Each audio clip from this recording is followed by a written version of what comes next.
Case simulations are a brand new digital teaching tool designed for today's digitally native college students.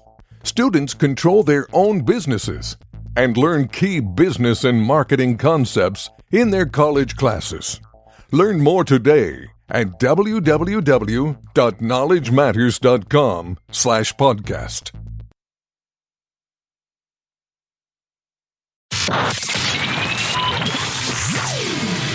Welcome to The Driven Entrepreneur, where we sit down with visionaries, trailblazers, and entrepreneurs and discover why and how they do what they do.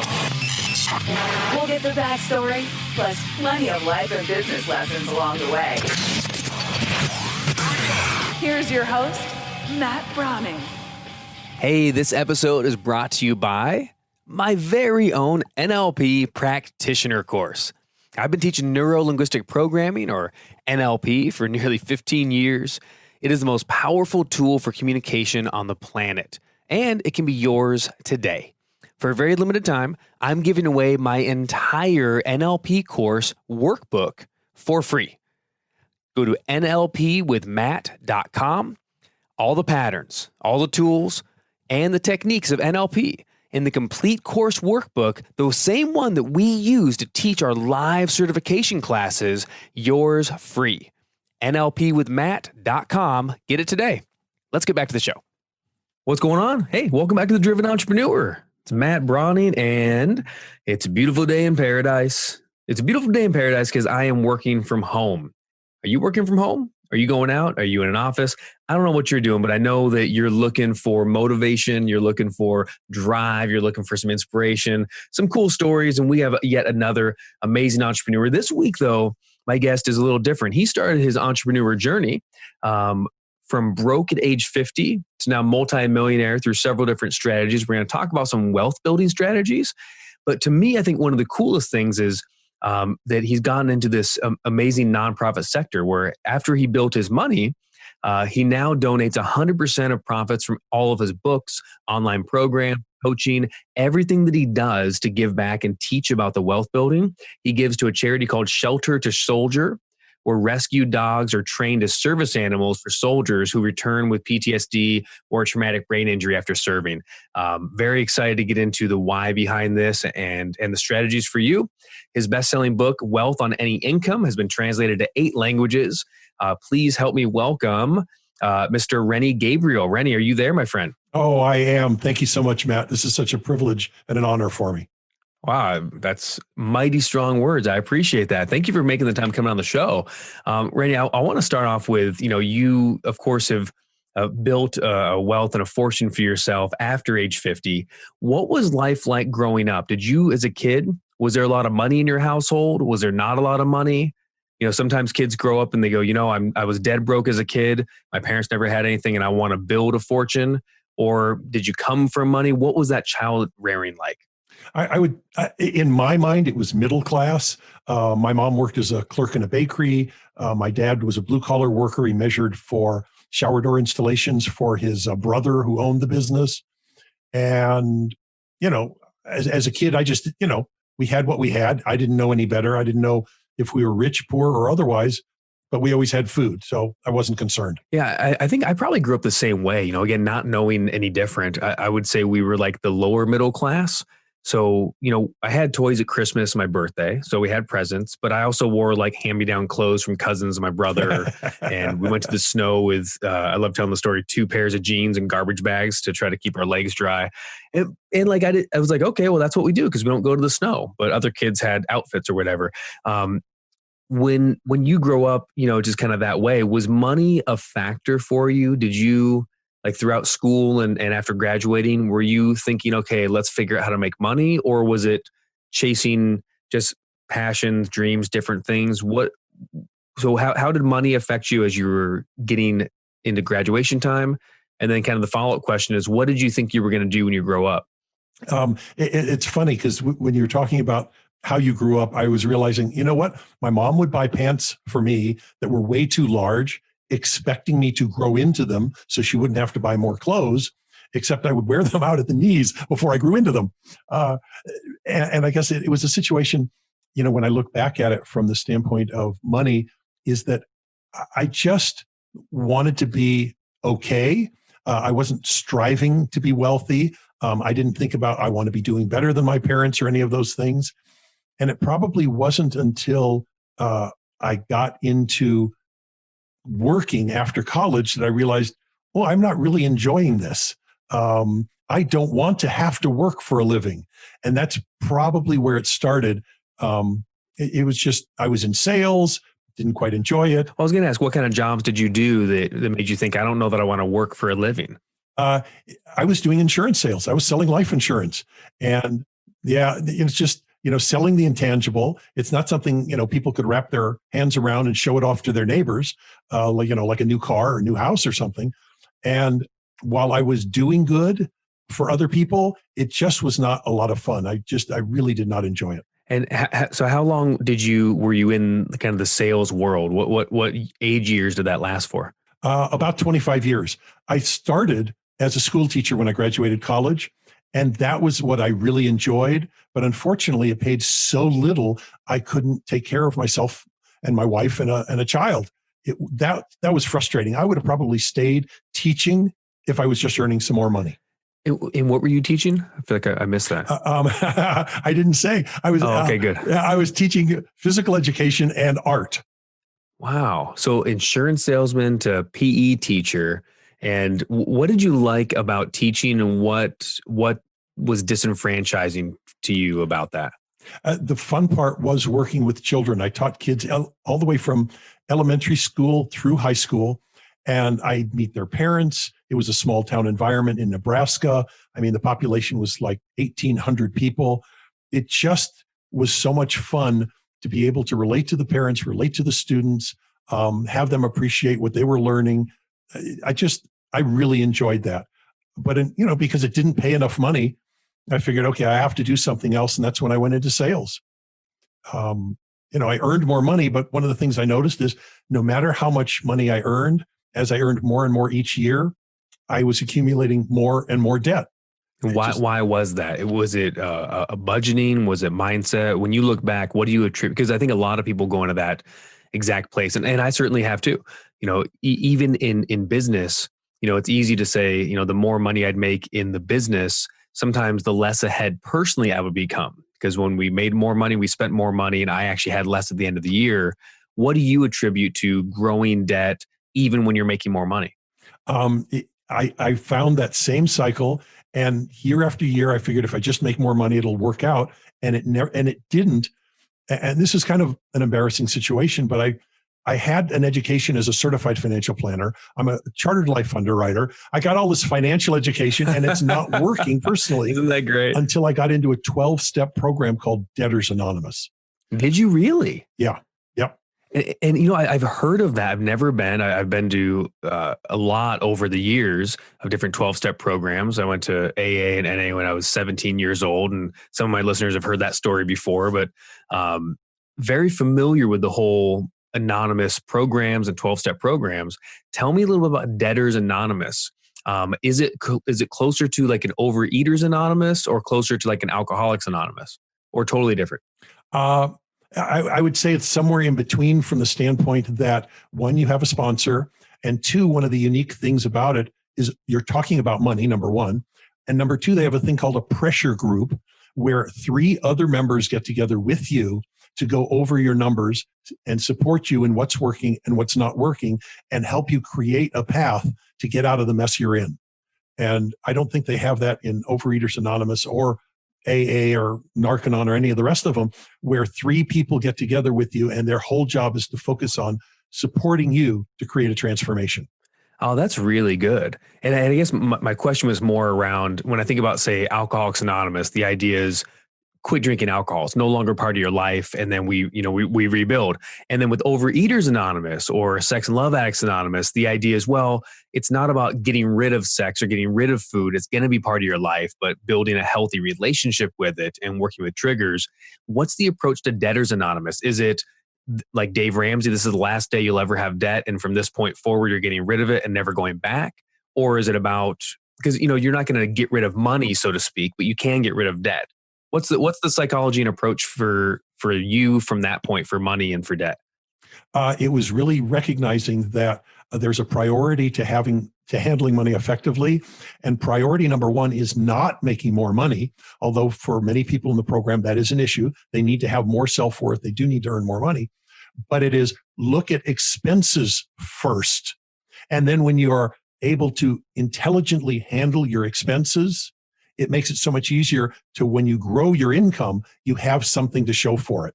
And that was the turning point for me, was recognizing it's expenses to focus on first, it's income to focus on second. And literally when I did that, I went from earning, let's say, $125,000 and being $25,000 in debt to earning $150,000 and having no debt. Isn't that just an incredible mindset shift? And here's what's funny is, Rennie, when you say that, it seems so obvious. Like, I think, anyone listening goes, well, yeah, of course. Well, obviously, yeah, you can't spend more than you have or whatever it is. But no, it's focus on the expense first. And if you're making, let's just say $10,000 a month, focus on, okay, right now I'm spending $10,000 or $11,000 or $12,000 a month. Well, how can I get this budget shifted? Because if you had a recession or if you had a cut in income, you would figure out how to get by on $8,000 a month or $7,000. You just would. So if you can get your expense down under at $7,000 a month, in this example, and then start earning, it's almost as if, would you say that when you grow your income without having a healthy relationship with expense and debt, when you grow your income, you start making more money, would you say that's more dangerous, or is that the easy way out? What's your advice on that? If someone says, I want to focus on more sales, more money, I want to bring in the next big client. Yes, it is dangerous. And the reason it's dangerous is to look at the situation that we have right now. We've, as we're recording this, we're in the midst of a pandemic, and people all of a sudden have no paychecks. People have various businesses with no revenue. I've seen restaurants just being decimated because it's heartbreaking. Yeah, it is. It's just horrible to see. And when I look at my situation now, we've got a year's worth of cash available to us as reserves. I'm not worried at all about our situation. You know what? If the tenants didn't pay rent for the next year, it's not an issue for us. And now, why is that? It's because one of them is I'm insecure, and having those kind of reserves gives me a little bit more of a feeling of security, where I don't worry about stuff. That's really what it's all about. And when we were talking about looking at the expenses first, I think of examples where back in the 1980s, flight attendants for Continental Airlines were told, hey, we're either going to lay off 23% of you, or it's a union, you vote, and you can all keep your jobs, but you'll lose 23% of your income so we can stay in business. You vote, you choose. They chose to keep their jobs and give up 23% of their income, and they figured out how to get by on that much less money. Guess what? They figured it out, and that could have been 23% of their income they set aside while they were making it, paying themselves first, like they deserved to keep that money, and they could have been using that to invest and grow a passive income stream. This concept is, it's been revolutionary for my life, for me and my wife. Everything transforms and changes when you just start realizing, okay, when do I start? And I came across this recently. Before I met you, I picked up the book Profit First, Michael Kalowitz. You probably heard of Profit First. Yes. And that's when I first got introduced to just that concept of, in business, because I always look at whatever I make in income, and then my expenses are what they are. But to really say, no, hang on, for every dollar that comes in, we're going to take a percentage for profit. We're going to take, the percentage and what is the percentage that goes towards debt reduction, or what's the percentage that goes towards expenses? And I can't tell you, for years, I've been self-employed for 18 years. And from day one, people have told me this over the years, Rennie, and if someone tells me, well, you should have a percentage budget. So if you have 65% of your income going towards your budgeted expenses that, you're forecasting to have as expenses, I would tell them, well, I can't do that because I don't know what it's going to be, or it might be more, or what if I need to grow my business, or I need to invest back in the business. And I didn't realize, but I've always been living my life responding to what I thought were these weird ethereal expenses out there in the world coming at me, never taking charge of it and just deciding what to be. So you did you really not get this until about age 50? Because I know tell me about the broke story, because I know that's going to be a good story. You find yourself like at the precipice going, this is not working. And then you turn things around with these principles. So what led you to getting broke at a half century? Well, there were 2 divorces and a business failure. I had an art gallery business, and that, took me down as well. But I would say the mindset piece in terms of the Debtors Anonymous really set me up with the skill level of what to do. And it wasn't until age 50 after my second divorce, and I'm literally in such bad shape, I'm having to collect soda bottles and cans to get the refund money to buy food. It just, when I look back at it, here I am, a certified financial planner. I can save people tens of thousands of dollars in taxes and show them all these wonderful investment strategies. And I'm trying not to curse, collecting bottles and cans to get refund money. And you're a CFP. Yeah. I mean, I relate, not being a CFP, but I relate so much in that one of my first breakout speaking roles in Australia was at a wealth seminar, and I had to teach financial mindset. And I showed up in the country in debt with $40 cash in my account, and all my bank accounts negative. And I had to teach them about wealth mindset, which was just a bizarre thing. How long were you going around living kind of in that way? And what happened that finally got it? How did you get that in your brain where you're like, this has to change? Well, I'm 50 years of age, and I'm about to get married for the 3rd time, last time, fabulous wife, happy as can be, the best decision I ever made. And I'm looking at, okay, I'm 50 years of age. I've got nothing. In 15 years from now, I don't want to be eating cat food to get by. What the heck am I going to do? So I put into practice a concept that's 5,000 years old. I'd done it a few times before, but this time it was in earnest, and it's called pay yourself first. And one of the things I laughed at when you were talking was you said, when am I going to do this? That's one of the secrets I discovered about wealthy people. When they hear familiar information like pay yourself first, they don't make statements like, I've heard that before. Oh, I know that. That's not new to me. I've done that before. Ordinary people make statements when they hear familiar information. Wealthy people ask questions like, where does that fit in my situation? What do I need to do? How do I need to do it? Who can support me with this? And those questions lead to the answers that create the transformation. And so I'm 50 years of age. I've read the book, Richest Man in Babylon, for the 3rd time. Can I tell you, what a great title. What a great book. Oh, yeah. The concept's 5,000 years old. It will be working when you and I are dust. It'll still be working. Yes. So I'm earning $5,000 a month coaching certified other financial planners and accounting firms how to grow their profits. And so as a business coach, I'm making $5,000 a month. I set aside $500 a month. And after 3 years, I've saved up $18,000. Whoopee. And my wife, who was a real estate agent, had a partner in real estate who said, oh, I found this little 3-unit building. We should buy it. And I'm thinking, oh, that's great. I've got $18,000. Big deal. That's not enough. Yeah.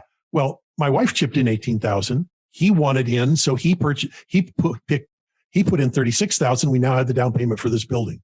And years earlier, I'd taken a class at UCLA on how to manage multi-unit real estate. And now I'm getting to put it into practice. So I manage the properties. That little triplex grew in value in about 4 or 5 years by $500,000 based on the management we brought to it, because it had deferred maintenance, and we took care of that. And what I did is I borrowed more money to make down payments with my wife and him. And within 6 years, we had 50 units. Okay, now what's the year time frame for this, so we can put it in perspective? This started in 2003. So here we go. I'm 50. I saved money for 3 years. 2003, I start with this little triplex. So by 2000, I failed high school math. So give me a little while to add this up. Okay. Yeah. So 3 and 6 is 9. So by 2009, we had 50 units. And how did 2007, 8, and the early part of 9 affect? Because you're right in the middle of it, and it's a very dangerous line people walked. And one of the things I did in the time, I had about $5 million in property in 2007, and some of it was over leveraged, right? Because I was saying, hey, I can take this out, I can do a down payment and pick up another property. Did everything you have cash flow? Did most of it cash flow? What was your what was your main guiding principle on having 50 units or 50 properties, especially when that recession of '08 was coming? If it couldn't cash flow or break even when we purchased it, we didn't purchase it. Solid. I mean, it seems so obvious. I'm laughing right now because of course, right? But me and everyone else I've ever met, aside from a few here and there that are still around, that wasn't the principle. It was like, it's going up so fast, you get caught up in it. It's going to be worth $100,000 more next year. So who cares if it's negative? Buy it now, and you're going to make $100,000. Who cares if you lose $4,000 a year, right? That was a predominant thought process, but you took the opposite. Yeah. And why was that? Was it just for the obvious? Was there a principle inside of it? It was insecure. No, it was insecurity. I mean, I'm coming from a background of being broke, collecting soda bottles and cans, and too insecure to take those kinds of risks. Borrowing the money to make down payments on buildings made sense because even borrowing the money, as long as I could see that the building at least broke even or cash flowed a little bit, it was going to be okay. And when 2008 hit, we didn't have any problems. The tenants still paid their rents. We were still doing just fine. I will admit the early years, at like 2003, 4, 5, I mean, if a plumbing bill came in, it might have wiped out a month's profit, but that's all it did. It just wiped out the profit for that month, not for the year. So that was what we did. We bought buildings that were mismanaged, had deferred maintenance. I brought the better management to it. We came up with the ways of cleaning the properties up, whether it was repainting, whether it was putting on a new roof, whether it was repairing termite damage, whatever it was. And they just did really well. I mean, literally, we used the tax deferred exchange that's available in the U.S. to 1031 exchange. Do 1031 exchanges. And that little triplex that we bought, the first one we bought, we exchanged that into a 15-unit building and paid no capital gains taxes on that profit. And we spent literally $250,000 rehabbing that 15-unit building. And the rents went from $6,000 a month when we bought it. And again, it would have broken even. It went to $16,000 a month within 18 months. Wow. And it sounds, I mean, just doing the right thing. Yeah. Fixing up and making a place nice, charging appropriate, top level rents, I'm assuming, or at least appropriate rents because now it's a nice place and not a slum, treating people well, and then making sure that it cash flows. Absolutely. And I like what you said about treating people well. I take care of our tenants. These are the people who are buying real estate for me. And so as an example, before our call today, I got a call from a tenant who said, our kitchen sink is backing up. And then I got a call from the tenant behind them because they're connected that their kitchen sink was backing up. I called the service we use. They were out there within an hour clearing the drains. When you said taking care of them, I love that frame of they're the ones buying my properties for me.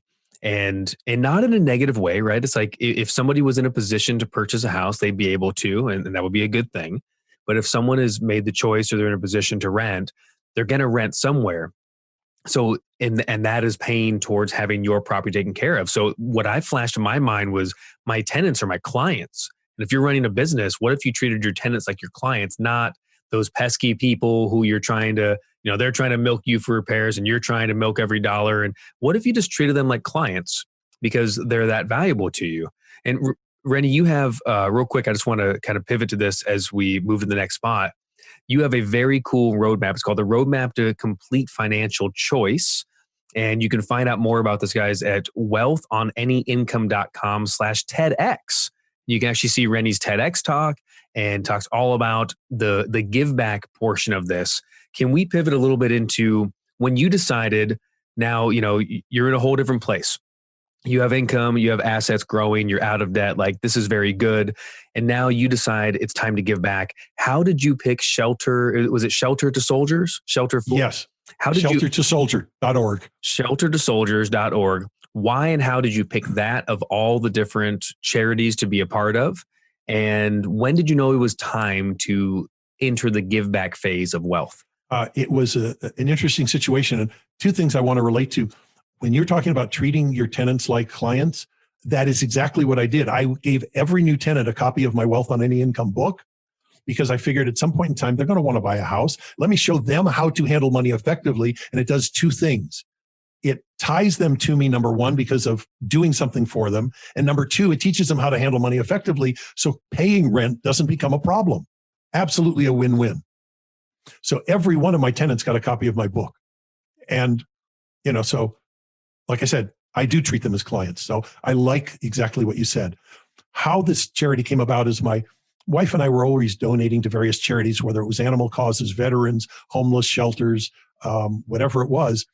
And my wife was the chairperson of a charitable foundation in Los Angeles with Berkshire Hathaway. And someone brought this charity to her attention. She knew I had an affection for veteran causes and animal causes. So she brought it to my attention. And here I'm seeing a charity. Hold on.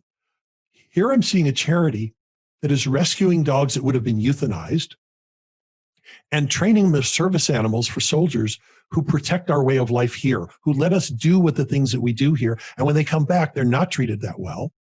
They have PTSD or traumatic brain injuries, and they're put into group programs where they can't even talk, or they're given medications that don't do anything for them. And they're committing suicide at the rate of 1 an hour.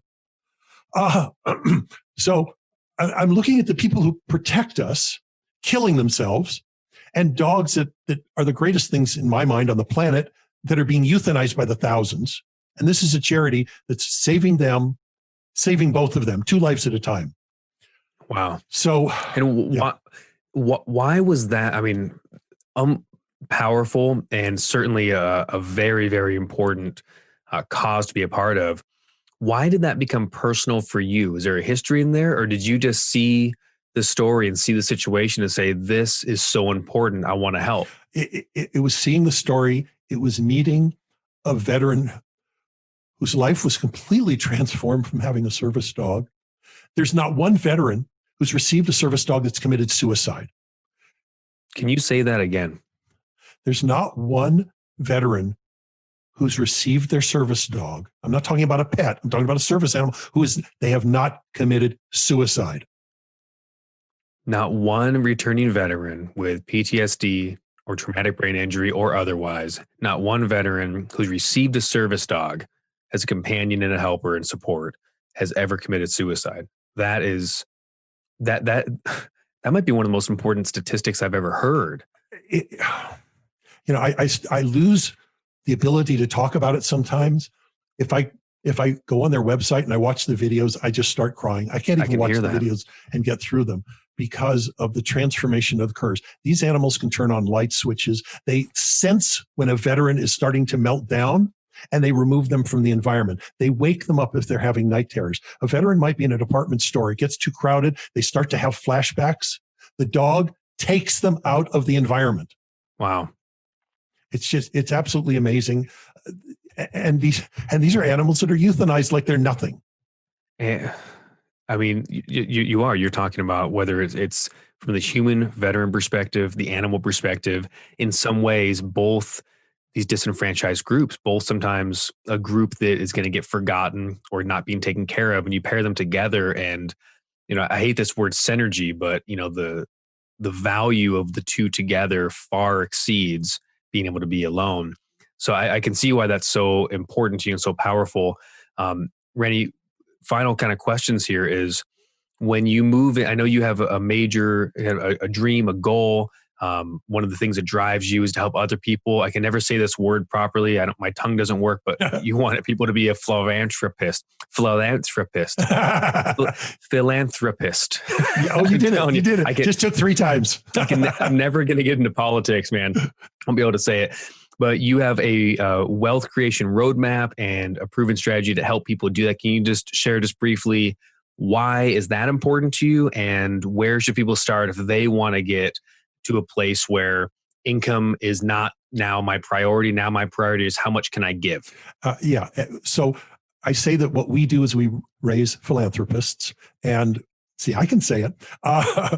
And the point is, I'm like a pebble in a pond. You drop a pebble in the pond and you see the ripple effect, and it goes on and on and on. That's how I look at it. I can't transform the world by myself, but if I can support other people And primarily the people I work with are coaches, they're heart-centered entrepreneurs, they're healers, they're speakers, they're corporate trainers, they're people who care about other people. And I meet so many of them who don't handle and are unable to handle their money effectively. And when they get this piece in place, they want to be giving back. So these are the people that I like to support, because for every person that I support, I don't care what charities they're supporting, but the impact grows and grows. And that's what it's about. That's what inspires me to do what I do, is supporting other people who want to make a difference. Such a powerful why, and grateful to have the conversation with you about that. I might be tearing up a little bit, and I actually am. I've been looking at Shelter to Soldier and then reading your story at wealthonanyincome.com/TEDx, and down, most of the page is devoted to Shelter to Soldier and why you're doing that. Super important stuff. So guys, if you head over to wealthonanyincome.com/TEDx, or you can see in the show notes if you listen to this on demand, and we'll have links right in there. You can, of course, see Rennie's TEDx talks, but you can also, there's a button right at the bottom of the page, check out the roadmap, and you can get his income roadmap. Last little bit, can you just explain who is that roadmap for, and what will they get out of it, and why should they make sure? I want everyone to get this so we can all become philanthropists. But actually the word philanthropist works, because it's about creating a flow of money. But yes, it's philanthropist. And the roadmap is a 9-step process to go from wherever someone is, step by step, to a place where they have complete financial choice.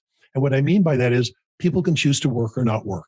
People can choose to donate to charity or do whatever touches their heart. And so the roadmap says, step 1 is this, step 2 is this, and the last step is complete financial choice. Very good. So grab that right now, head over there. Rennie, last question, and I'll let you get going here. You've been through a ton, and obviously it wasn't until the second half of the first century of your life that you really begin mastering these particular principles. If you could change anything in your entire story and your walk, what would you change? Or would you leave it all the same? My guess is I would leave it all the same, because without the experiences of what doesn't work, I wouldn't have had the motivation to do what does work. So you'd leave it?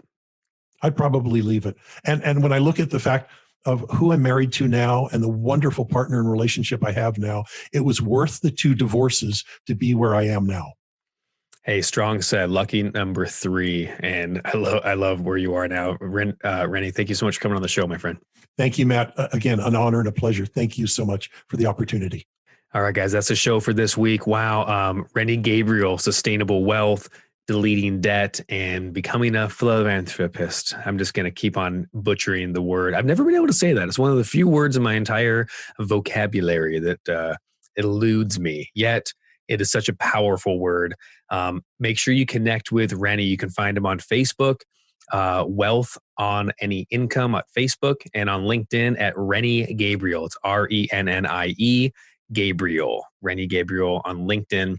I think Instagram, LinkedIn, but check out Rennie Gabriel, and then grab that roadmap to complete financial choice at wealthonanyincome.com/TEDx, and help him, of course, give back to our veterans, give back to retraining these dogs into service dogs and saving 2 lives for 1. Phenomenal, phenomenal charity to be a part of. Make sure you continue to follow me in the show at Matt Brauning on Instagram, Facebook, YouTube, Twitter, whatever you prefer. We're putting the show out everywhere. So follow, give us a little like, a subscribe. Feel free to rate and review if you haven't already in Apple Podcasts. Go check out Apple Podcasts. This show, of course, not only is in your car, not only on the radio, wherever you're listening to this, but it's also on demand. There's over 200 episodes with phenomenal entrepreneurs, stories galore. Go check it out. Go in the archives. You'll see some solo episodes where I teach some mindset or wealth principles or entrepreneur principles, speaking training, all sorts of great things. Enjoy the show. Get out there this week. Stay driven. And just, kick butt. I love you. I appreciate you listening. And I'm looking forward to meeting you soon. All right. I'll see you next week. Bye.